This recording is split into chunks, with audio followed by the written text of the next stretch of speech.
RBSC 10th class का जो board परीक्षा 2024 का पेपर है, अनिवार्य हिंदी का, जो इस पेपर में नए पैटर्न पर आधारित समस्त क्वेश्चन और उनके आंसर किस तरह होंगे इस वीडियो में चर्चा करेंगे। लेकिन नए हैं तो चैनल को सब्सक्राइब, और आपको किस सब्जेक्ट का पेपर चाहिए आप कमेंट सेक्शन में जरूर से लिखिएगा। तो सबसे पहले माध्यमिक परीक्षा 2024 जिसका हिंदी विषय का पेपर है। सामान्य दिशा निर्देश डिस्प्ले पर देख सकते हैं। पूर्णांक 80 नंबर है, 3 घंटे का ये पेपर होने वाला है। आगे सबसे पहले खंड में पहला क्वेश्चन लिखा गया है, पंडिताइन में प्रयुक्त जो प्रत्यय है वो कौन सा है? तो इसका सही आंसर है बी ऑप्शन, आइन प्रत्यय होगा। वहीं अगला क्वेश्चन है, स्वच्छ शब्द का संधि विच्छेद कौन सा है? तो इसका सही आंसर सूधन अच्छ होगा। तीसरे क्वेश्चन की बात करें तो तीसरा क्वेश्चन लिखा गया है, भ्रमर गीत की भाषा है। तीसरे क्वेश्चन का सही आंसर होगा डी ब्रज भाषा। अगला क्वेश्चन, अट नहीं रही कविता में किसकी आभा का वर्णन है? तो चौथे क्वेश्चन का सही आंसर है फागुन, ए ऑप्शन। अगला प्रश्न है, जयशंकर प्रसाद का जन्म हुआ था। तो इसका सही आंसर है बी ऑप्शन, वाराणसी। छठा क्वेश्चन है, शिव धनुष तोड़ने वाले परशुराम को किसके समान अपना शत्रु माना है? छठे क्वेश्चन का सही उत्तर है सहस्त्रबाहु। अगला प्रश्न, शहर के मुख्य बाजार के मुख्य चौराहे पर किसकी प्रतिमा लगी थी? सातवें प्रश्न का सही उत्तर है नेताजी सुभाष चंद्र बोस की। आठवां प्रश्न जिसका क्वेश्चन है कि यही सच है कहानी संग्रह के लेखक कौन है? तो इसका सही आंसर होगा सी ऑप्शन, मनु भंडारी। नवा क्वेश्चन, लखनवी अंदाज लेख के माध्यम से कवि ने किस पर व्यंग्य किया है? तो नवे क्वेश्चन का सही आंसर है नवाबों पर। वहीं 10वां क्वेश्चन, मानव संस्कृति है तो अविभाज्य, इसका सही आंसर है। मेहनतकश बादशाहों का शहर किसको कहा गया है? 11वें क्वेश्चन का सही आंसर ए है, जिसका आंसर है गंतोक। अगला क्वेश्चन की बात करें तो 12वें क्वेश्चन में लिखा गया है, पिताजी तारकेश्वर को प्यार से क्या कहकर बुलाते थे? तो सही आंसर है बी भोलानाथ। ये पहला क्वेश्चन जो ऑप्शनल है खत्म हुए। अब रिक्त स्थान संबंधी क्वेश्चन है। रिक्त स्थान संबंधी क्या क्या क्वेश्चन है? तो सबसे पहला क्वेश्चन लिखा गया है, जिस क्रिया में 2 कर्म प्रयुक्त होते हैं उसे क्या कहते हैं? तो इसे कहते हैं द्विकर्मक क्रिया। अगला शब्द, अविकारी शब्द को ही क्या कहते हैं? तो अविकारी शब्द को अव्यय कहते हैं। वहीं अगला प्रश्न है, खालिस्तान समास के दोनों पद समान रूप से प्रधान होते हैं। तो इसका सही उत्तर है द्वंद्व समास के दोनों पद प्रधान होते हैं। चौथा क्वेश्चन, संज्ञा सर्वनाम क्रिया या अव्यय शब्दों के साथ प्रत्यय जोड़कर विशेषण बनाए जाते हैं। तो खालिस्तान में आएगा प्रत्यय शब्द आएगा। वहीं 5वां ऑप्शन लिखा गया, संज्ञा के स्थान पर प्रयुक्त होने वाले शब्द क्या कहलाते हैं? तो वो होगा सर्वनाम। छठा क्वेश्चन है, उपसर्ग वे शब्दांश है जो शब्द के प्रारंभ में जुड़कर उसका अर्थ बदल देते हैं, वो उपसर्ग कहलाते हैं। खालिस्तान 6 दिए गए हैं। वहीं तीसरा क्वेश्चन दिया गया है, निम्न अपठित गद्यांश को पढ़कर प्रश्नों के सही उत्तर दीजिए। तो इन प्रश्नों के सही उत्तर सबसे पहले प्रश्न में लिखा गया है कि प्रस्तुत गद्यांश का उचित शीर्षक लिखिए। तो इस गद्यांश को अब जब आप पढ़ेंगे तो इस गद्यांश का सही शीर्षक होगा शिक्षा का उद्देश्य या शिक्षा का महत्व। दूसरा प्रश्न है, व्यक्ति और राष्ट्र का चरित्र निर्माण किसके द्वारा होता है? तो व्यक्ति और राष्ट्र का चरित्र निर्माण शिक्षा के द्वारा होता है। तीसरा क्वेश्चन है, जीवन में सतत चलने वाली प्रक्रिया क्या है? तो जीवन में सतत चलने वाली प्रक्रिया शिक्षा ही है। वहीं चौथा क्वेश्चन लिखा गया है, राष्ट्र के विकास और नागरिकों के व्यक्तित्व निर्माण हेतु शिक्षा कैसी होनी चाहिए? तो राष्ट्र के विकास और नागरिकों के व्यक्तित्व निर्माण हेतु शिक्षा उद्देश्य वाली होनी चाहिए। 5वां क्वेश्चन लिखा गया है, गांधी जी के शिक्षा के विषय में क्या विचार थे? तो गांधी जी की शिक्षा के विषय में विचार थे कि शिक्षा का सही उद्देश्य चरित्र निर्माण होना चाहिए, ना कि कोई और। वहीं छठा क्वेश्चन लिखा गया, विनाश शब्द का विपरीत अर्थ बताइए जो गद्यांश में लिखा गया है। तो विनाश शब्द का विपरीत अर्थ जो गद्यांश में लिखा है उसका लिखा गया है निर्माण, वो शब्द निर्माण होगा। वहीं अगला क्वेश्चन है, निम्न अपठित पद्यांश को पढ़िए और पढ़कर अपनी उत्तर पुस्तिका में सही सही उत्तर दीजिए। चलिए, तो इनके लिए उत्तर में सबसे पहले प्रश्न को पढ़ने के बाद में अगर आप इस पद्यांश का उचित शीर्षक लिखेंगे जो पहला क्वेश्चन में दिया गया है, तो इस पद्यांश का उचित शीर्षक है वसंत का सौंदर्य। अगला प्रश्न है, मधु कौन लेकर आया था? तो सही आंसर होगा मधु को लेकर अनंग आए थे। वहीं तीसरा क्वेश्चन है, कंत किस वेश में है? तो कंत वीर के वेश में है। वसुधा की तुलना किससे की गई है? चौथा क्वेश्चन है, तो वसुधा की तुलना वधु से की गई है। वहीं 5वां क्वेश्चन है, प्रस्तुत पद्यांश में किस ऋतु का वर्णन किया गया है? तो प्रस्तुत जो पद्यांश है ऊपर, इसमें वसंत ऋतु का वर्णन किया गया है। फूली सरसों ने अपना कौन सा रंग दिया है? तो फूली सरसों ने अपना हरितिमा युक्त या फिर हरे में मिक्स पीला रंग दिया है। वहीं इस तरह पद्यांश के क्वेश्चन खत्म हुए। अब खंड ब ऑप्शन शुरू होता है जिसके अंदर लघुतरात्मक क्वेश्चन है जो 40 शब्दों तक आपको उत्तर देने हैं। तो सबसे पहला प्रश्न लिखा गया है, काशी संस्कृति की पाठशाला है, नौबत खाने में इबादत पाठ के आधार पर लिखिए। तो इसका सही आंसर है कि काशी को संस्कृति की पाठशाला इसलिए कहा जाता है कि शास्त्रों में काशी आनंद और कानन के नाम से भी प्रतिष्ठित है। यहाँ पर शक्ति को भक्ति से और भक्ति को किसी धर्म से और धर्म को कलाकार से, वहीं कजरी को चेती से, विश्वनाथ को विलाक्षासी से और बिस्मिलखा को गंगाद्वार से अलग नहीं देख सकते।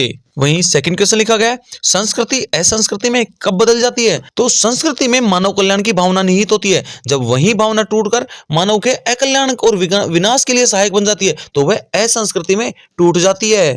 अगला प्रश्न है, संगतकार कविता का मूल भाव लिखिए। तो संगतकार कविता में संगतकार का महत्व बताया गया है।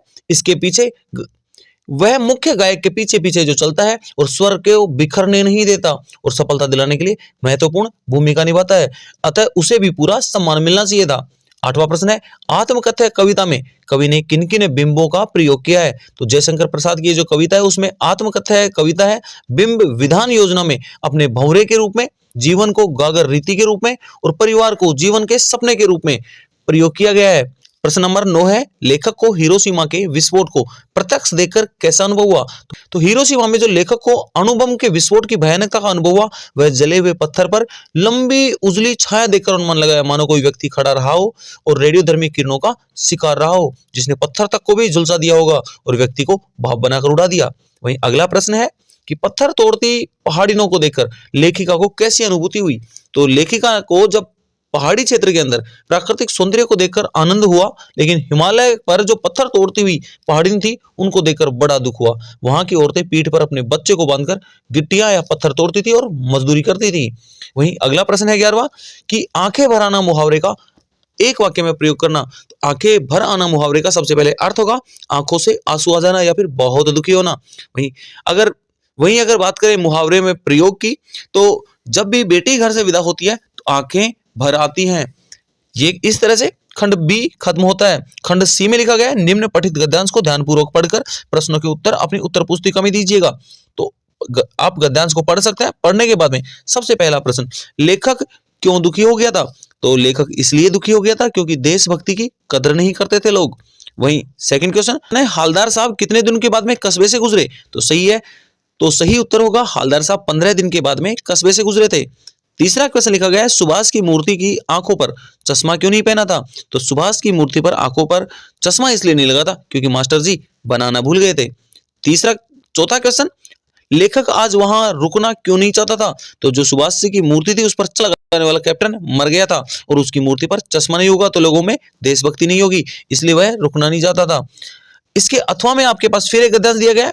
इसके क्वेश्चंस के आंसर की बात करें तो सबसे पहला क्वेश्चन लिखा गया है कि लड़की के विवाह की कौन सी अनिवार्य योग्यता लेखिका ने बताई है? तो सही आंसर है कि लड़की के विवाह की योग्यता उम्र 16 वर्ष और शिक्षा में मैट्रिक पास होना चाहिए।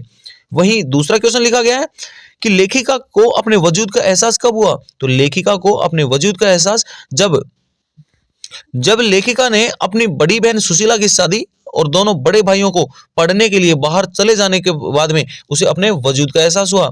तीसरा क्वेश्चन लिखा गया है, सुशीला ने कौन सी योग्यता प्राप्त कर ली थी? तो तीसरे क्वेश्चन का सही आंसर है कि सुशीला ने 16 वर्ष की योग्यता और 16 वर्ष की उम्र और शिक्षा में मैट्रिक दोनों तरह की योग्यताएं प्राप्त कर ली थी। चौथा क्वेश्चन, पिताजी लेखिका को रसोई घर से क्यों दूर रखना चाहते थे? तो पिताजी लेखिका को रसोई घर से दूर इसलिए रखना चाहते थे कि उनके हिसाब से वहां रहने में अपनी क्षमता और प्रतिभा को भट्टी में झोंकने या परेशानी में डालने जैसा था। 13वां क्वेश्चन लिखा गया है कि प्रस्तुत पठित गद्यांश को पढ़ना है और नीचे दिए गए प्रश्नों के उत्तर देने हैं। तो सबसे पहले पठित गद्यांश को पढ़ते हैं और प्रश्नों के उत्तर देते हैं। सबसे पहला प्रश्न, प्रस्तुत गद्यांश में कवि किसके विषय में कह रहा है? तो इस गद्यांश में कवि खेतों में फल फूल रही फसलों के विषय में कह रहा है। सेकंड क्वेश्चन है कि फसल किसके हाथों के स्पर्श की महिमा है? तो फसल मनुष्य अर्थात किसान के हाथों के स्पर्श की महिमा और उनका परिणाम है। तीसरा क्वेश्चन है, रूपांतर है सूरज की किरणों का, पंक्ति में आशय बताइए। तो इसका आशय है कि सूरज की किरणों ने ही फसलों को अपनी ऊष्मा, धूप, ताप देकर रूपांतर कर दिया है। चौथा क्वेश्चन है, फसल के किन आवश्यक तत्वों का कवि ने पद्यांश में वर्णन किया है? तो फसल के लिए जल, सूरज की किरणें और लाखों करोड़ों लोगों के हाथों का स्पर्श और उनका श्रम जो आवश्यक तत्व है उन सभी का वर्णन किया है। इसके अथवा में फिर एक पद्यांश दिया गया है, उसके समस्त प्रश्नों के उत्तर की बात करें तो सबसे पहला प्रश्न लिखा गया है, प्रस्तुत कविता में बादल की तुलना किससे की गई है? तो सही आंसर होगा कि प्रस्तुत कविता में बादल की तुलना बाल कल्पना से की गई है। दूसरा प्रश्न, किसके हृदय में विद्युत छवि है? तो बादल के हृदय में विद्युत छवि है। तीसरा क्वेश्चन है कि कवि को नवजीवन देने वाला क्यों बताया गया है? तो कवि को नवजीवन देने वाला इसलिए बताया गया है क्योंकि कविता बाल कल्याण को पूर्ण रूप कर नवजीवन संचार करने वाली होती है। चौथा क्वेश्चन, कवि और बादल के क्या समानता बताई गई है? तो कवि कविता रूपी नवजीवन निर्माण करते हैं, जबकि बादल जल से नया जीवन प्रदान करते हैं, इसलिए दोनों के अंदर समानता बताई गई है। 14वां क्वेश्चन, बाल गोविंद भगत की किन विशेषताओं कारण उन्हें ग्रस्त होते हुए भगत कहा गया? बड़े क्वेश्चन है, इनका आंसर आपको स्वयं को देना होगा। लेखिका पड़ोस कल्चर विहीन समाज को संकुचित और असहाय और सुरक्षित क्यों मानती थी? इस क्वेश्चन का आंसर भी आप अपने स्वयं के विवेक से दीजिएगा। इस सेक्शन डी, जिसमें बड़े क्वेश्चन है, इसके पहले क्वेश्चन में लिखा गया यतीन्द्र मिश्र की कृतित्व एवं व्यक्तित्व के विषय के बारे में बताइए। अथवा में लिखा गया कवि जयशंकर प्रसाद के कृतित्व और व्यक्तित्व के बारे में बताइए। 17वां क्वेश्चन कह रहा है, साना साना हाथी जोड़ी अध्याय के आधार पर बताइए कि लेखिका अपनी संपूर्ण यात्रा में क्या खोज रही थी। या फिर ऑप्शन में दिया गया, बाबूजी गुरुजी और चिरोरी करके हमें घर ले गए, माता का आंचल पाठ के आधार पर बताइए कि घटना के वर्तमान समय में होती तो बाबूजी की क्या प्रतिक्रिया होती।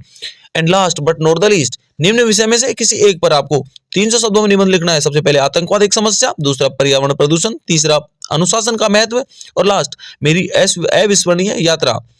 19वां प्रश्न कहते हैं कि स्वयं को राजकीय उच्च माध्यमिक विद्यालय गोपालपुरा का महेश मानते हुए प्रधानाचार्य को विद्यालय में खेल सप्ताह मनाए जाने हेतु एक एप्लीकेशन लिखनी है। या फिर स्वयं को रतनगढ़ निवासी राघव मानते हुए मित्र को पुस्तकों का महत्व बताते हुए एक पत्र लिखना होगा। 20वां क्वेश्चन कहता है कि निर्धन महिलाओं द्वारा बनाई गई दरियों की बिक्री हेतु विज्ञापन देना होगा आपको।